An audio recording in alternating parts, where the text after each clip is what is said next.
Today on Inside Comics, comic books on computer. The most intense man in comics, Frank Miller, and Brandon Lee is the Crow.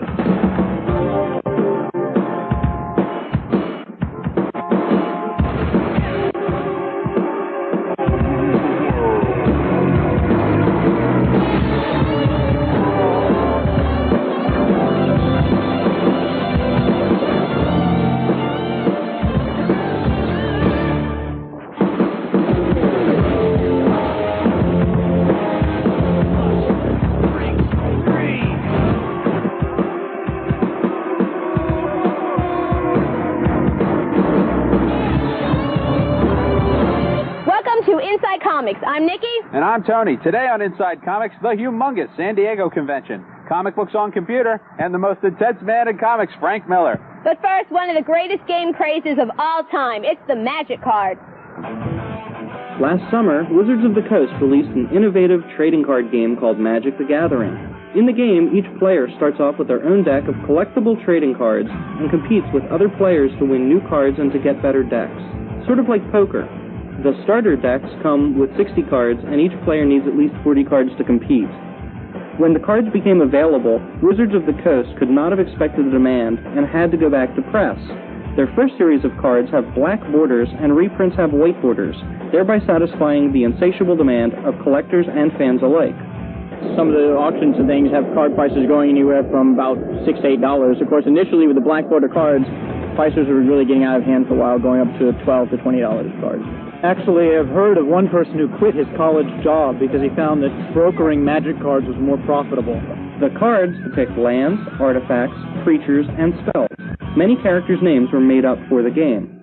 The original Gathering list, the Gathering, was mostly made-up names. They came from an imaginary world which we call Dominia, and so we're trying to develop each. As we explore new parts of Dominia, we'll come out with a new set of cards for that area. New card ideas are forthcoming from both Richard and the staff. Well, Richard designed the initial game, and others of us would propose new card ideas. And so right now, mainly everything that's done now is what Richard did. And hopefully, well, actually, right now in the stores, there's a new release coming out, which is extra cards that Dave and I designed. A release called Antiquities, and they're just new card ideas. Booster packs are 16 cards in a pack, or 8 for smaller releases, and it gives you a chance to improve your deck without having to go out and buy a whole new one. Looking at comics this week, I want to talk about X-O Man of War. This is a Valiant comic, and it's really good. You should check it out. It's about a character that's a combination of Conan the Barbarian and Iron Man. It's about a 9th century barbarian that's kidnapped by aliens. He returns to Earth 1,000 years later, steals a suit of living armor, and comes back to 20th century Earth, and he does all sorts of barbarian stuff. It's from Valiant. Check it out. I thoroughly enjoy X-O Man of War. It's one of the few books in which the creative teams are constantly making it fully exciting and definitely something to look forward to. I highly recommend it. Youngblood over at Image Comics. Here's another book that's lots of fun. Creative teams are throwing tons of dynamic stories and artwork into this one. You have a group of young individuals like Shaft, he's an expert archman, Badrock, huge genetically mutated guy. They're going out and protecting our world from all types of heinous villains. Real exciting project coming up soon for them. Youngblood Year 1 is going to give you some little secrets about Youngblood's origin that happened long before Youngblood number 1 hit the shelves. I'm still not a big fan of Youngblood. I still enjoy the colors. I think their coloring system is great. The book has improved over the first few issues, but I still think it has a long way to go. It's very derivative of a lot of other superhero comic books. But let's check out the new Youngblood cartoon. Here's a clip.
points worth of fun juice. Don't worry. I'll take care of it. Whoopi, baby, dog. Love the music. But listen, if you're going to play in public, you're going to have to make these changes. Imagine all the art that could have been if it were not for censorship.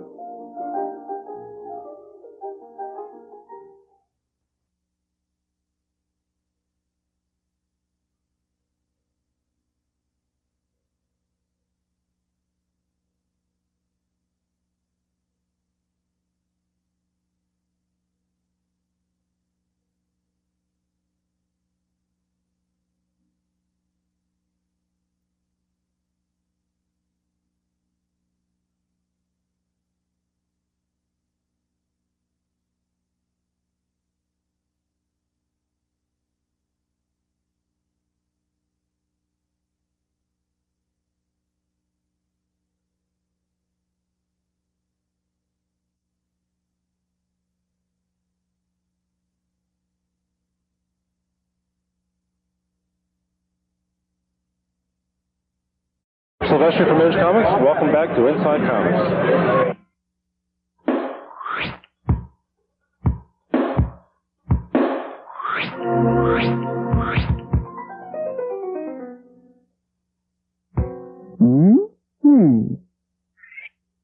Basically, we put comics onto CD-ROM and add music, 16-bit audio, voices, special effects.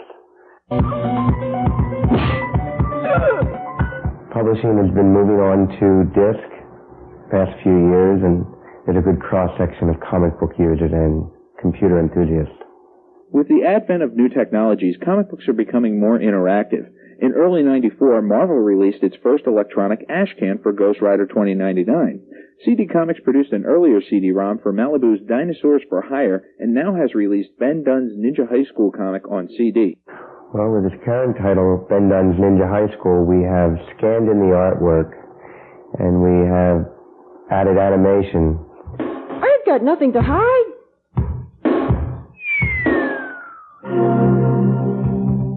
Are you sure?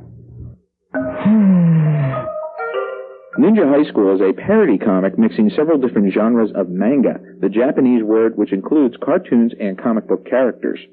Well, there's a help guide you around the disc so you know what it does. An interview, which is spoken in English and Japanese, conducted with Ben at the San Diego Comic-Con last year, and a profile section with the characters that are in the story, giving you basic information about them and where they appear. Many friends are on the disc, but we have some legitimate actors. We did try to get Robin Williams. We'll be sending him a disc soon, see if he wants to do anything in the future. You know he's a major comic book fan and computer enthusiast. We merely switch it on and send a trillion volts.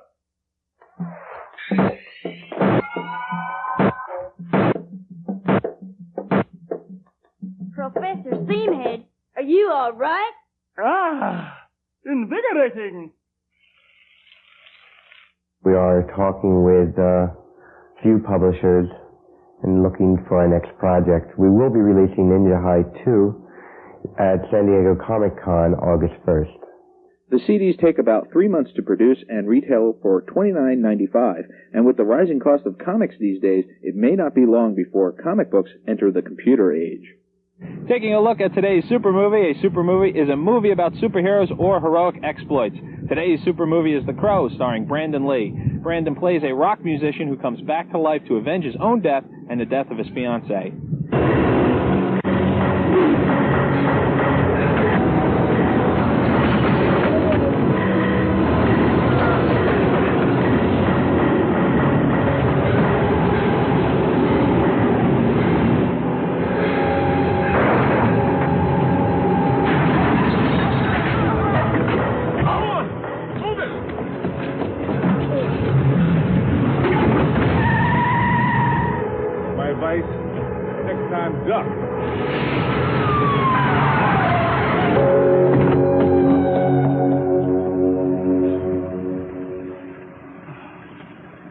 I knew you were going to do that.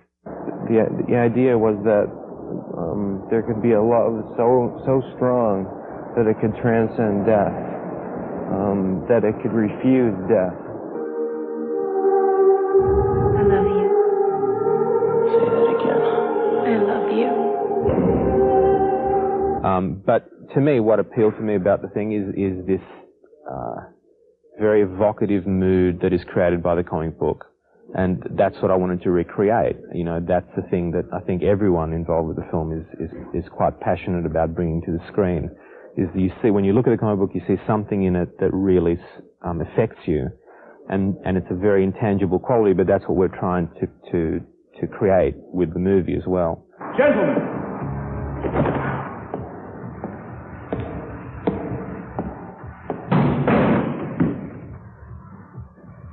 So you're him, huh? The Avenger. I've always been attracted to two general areas for movie subjects, just my psychological makeup. One area was kind of reality-based films like Wall Street or Reversal of Fortune or Badlands or Papa. And the other is pop fantasy, going back to Phantom of the Paradise with Brian De Palma, or Conan, or The Crow, now Judge Dredd, Street Fighter. We're doing something called Elf Quest. Island of Dr. Moreau. I saw in O'Barr's work in The Crow a unique vision, as stunning and unique as Frank Frazetta's world that he created for Conan. I think our work is our gift. That's all we have to give.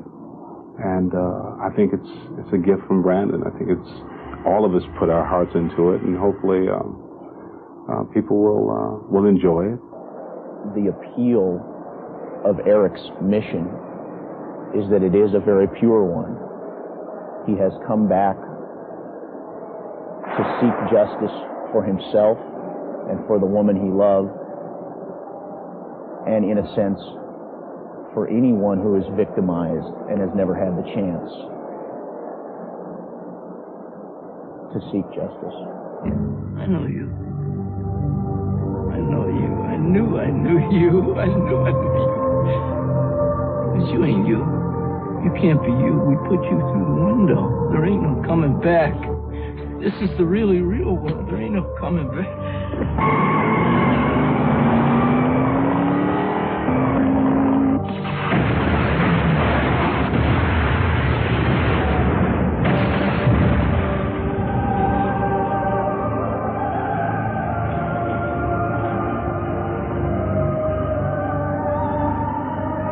I enjoyed The Crow. It was a pretty good movie. I thought it followed the spirit of the comic book pretty closely, but there were a lot of major changes in the plot line that I did not enjoy. I thought it was very typical of a lot of movies out today, and I really thought they took away from the movie. I love The Crow. It's one of my favorite movies of all time. It's excellent. Take this movie, buy it, put it in your video library, and watch it 1,000 times over and over again. Another minor disappointment was the soundtrack, which was very heavily advertised, almost as heavily advertised as the movie, and you really didn't get to hear too much of it in the movie. Also, there was the Crow's car, and the villains had it, and the Crow was supposed to have it, and there were a lot of weird changes in the book that just weren't necessary. That's why I'm going to rate The Crow on the Mighty Meter. I'm going to give The Crow a 3.5. I give The Crow a 5. Inside Comics took their cameras west to San Diego for the giant San Diego Comics Convention the week of August 1st through 7th, 1994.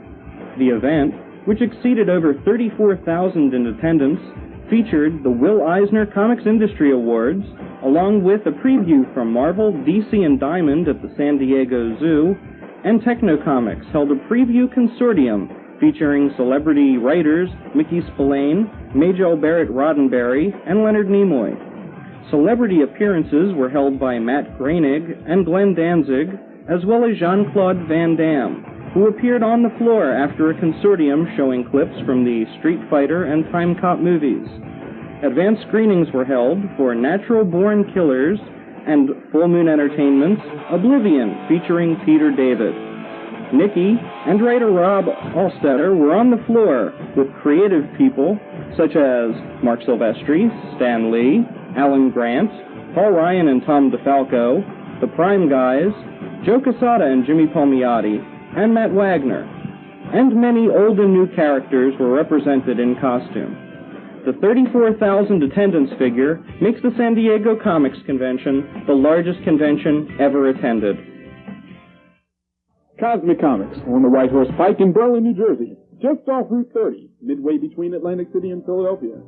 Golden Age, Silver Age, and Modern Age comics. T-shirts, trading cards, magic cards, and sports cards. Cosmic Comics also has mail service. Comics delivered right to your home. For more information, call 609-768-7117. That's 609-768-7117. Cosmic Comics. For collectibles, if you want it, we'll find it.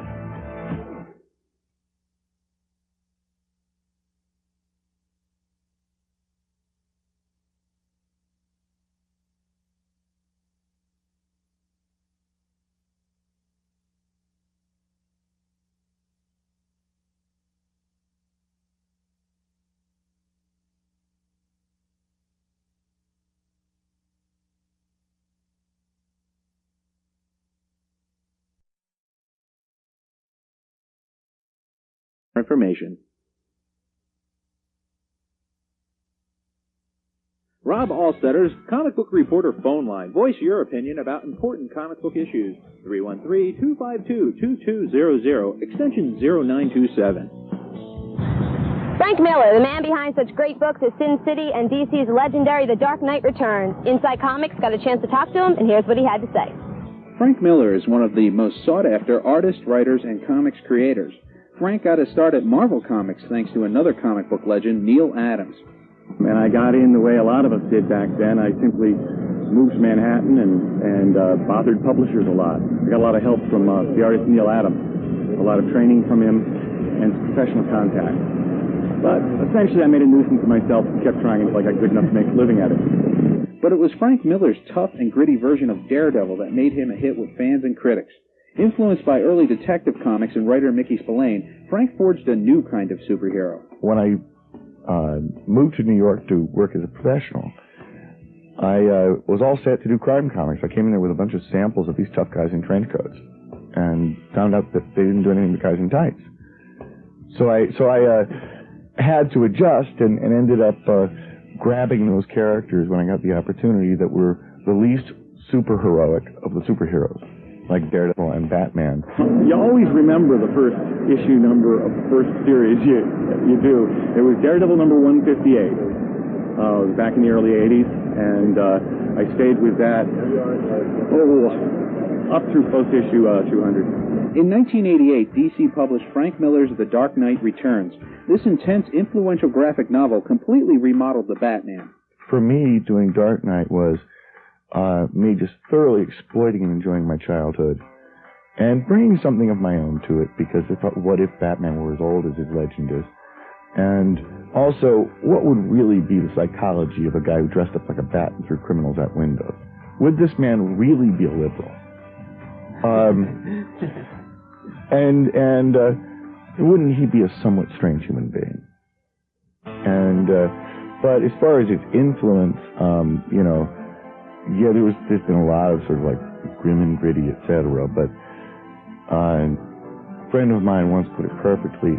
Seeing some of the imitative stuff, just said, "This isn't grim, it's glum." Frank is now working on his creator-owned projects, like his sequel to the Liberty graphic novel, Martha Washington Goes to War, a political satire about a future American Civil War. Martha Washington Goes to War is a sequel to an earlier book that I did with Dave Gibbons. And Dave and I are teaming up again to continue the adventures of an extraordinary heroine in the 21st century.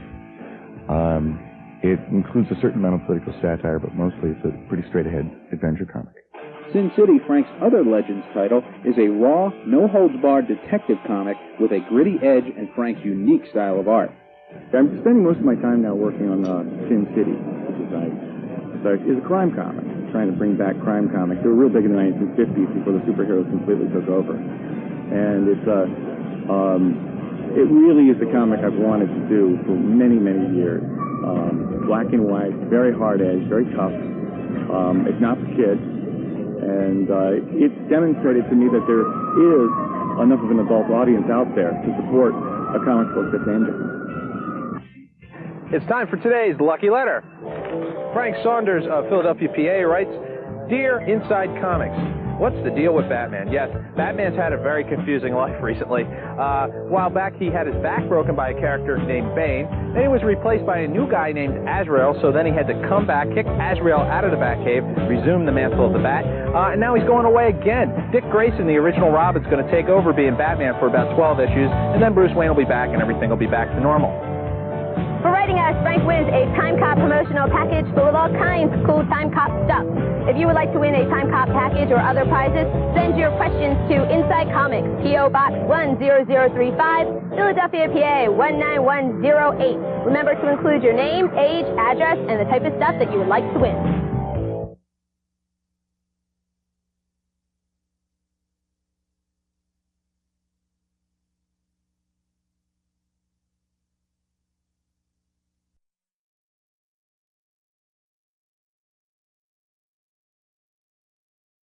Time Cop opens nationwide on Friday, September 16th. If you would like to win a funky, cool Time Cop package, send your letter to Inside Comics, P.O. Box 10035, Philadelphia, PA 19108. It's sponsored by Inside Comics and Universal Pictures. Time Cop. Turn back the clock and your history. Welcome back to Inside Comics. Thank you. Ladies and gentlemen, it's my pleasure to present the...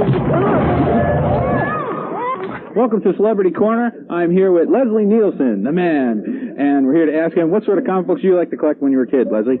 Oh, when I was a kid, I got Superman and Batman and Captain Marvel, and I had them all. As a matter of fact, I had one of the original Superman first issues, Oh, really? But I didn't know enough to save it. Yeah, well, I was young. I didn't know I needed the money. Who was your favorite out of all that? Well, Superman was always my favorite. No two ways about that. But the comics have changed so much now. I love Doonesbury. I love the Wizard of Id. I still love the Little King. And I used to like Alley-Oop. Oh, I remember. Yeah, and Jiggs and Maggie and Jiggs. The works. Captain Jammer Kid. I used to read them all the time when I was a kid. You also got you got this golf video coming out. What's that all about? Well, it's Leslie Nielsen's Bad Golf Made Easier. The credo of the video is, I don't play golf to feel bad. I play bad golf, but I feel good. It's how to play bad golf better. And there's like comedy bits on the tape and stuff like that? It's nothing. It's all fun and a good time, but it walks the edge of the rules of golf too. So it's doing very well. It's but it's fun. That's what I go for. From now on in, I'm just going for the laugh. Frank, are you all right? I was talking what? I'll get the talcum powder. Inside the Lines, the newsletter for Inside Comics. For a year's subscription for 6 issues, send $5 to Inside Comics, P.O. Box 10035, Philadelphia, PA 19108. For all the interesting news behind the show and Inside Comics. That's it for Inside Comics this week. Tune in next week when we're going to review the movie The Mask. We're going to interview Screen Queen Brink Stevens, and we're going to be talking about Duckman. See you next week. Bye-bye. Anyway. Honey, wait. I gotta go.